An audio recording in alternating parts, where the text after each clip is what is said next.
All right, let's turn to a different topic. And President Trump, he gave the longest speeches, we believe, in history for the Republicans. It was about 93 minutes long at the RNC, the final day there. And what are your thoughts on it? Because he did say that America will be united like never before. What's your analysis on his speech? Look, I think actually it was a bit of a wasted opportunity for him in the sense that you have a situation where the Democrats are imploding, Biden refusing to step aside, no clear path if he does step aside as to who replaces him. And Trump got up there and for the first, I heard most of the speech, for the first 20, 30 minutes, it seemed quite reasonable, but then he veered off script and basically lent into this rambling, incoherent sort of monologue that just went on and on and on. And I think that actually it was a wasted opportunity for Trump in that sense. Let's see what happens in the coming weeks of the election campaign, particularly in regards to Biden. But I think that, Trump obviously still has the advantage, has the lead going into the coming weeks. And I think the longer that Biden stays in the race, the worse it will get for the Democrats.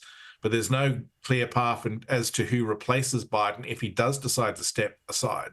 So that in itself adds to the Democrats' woes. And it's really a case of how do the Republicans and Trump exploit those advantages.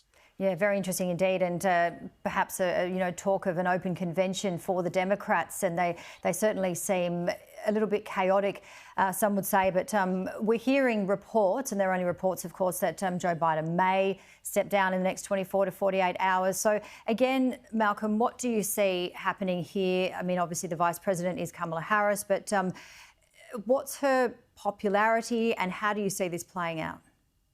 Well, Kamala Harris is not well thought of in many regards in terms of she's not highly popular in the polls. So I think that there's two options here if Biden steps aside. The first option is that Biden basically designates Kamala Harris as his heir apparent, and she goes into the convention, she gets the nomination, but then she could still lose to Donald Trump. The other option is that they try to bypass Kamala Harris because of her unpopularity in the polls and have an open convention. But that would tear the Democrat Party apart because, in effect, what they're saying is we're going to ignore Vice President Harris and go with another candidate. And for a lot of the various different groups within the Democrat Party, that would be an anathema.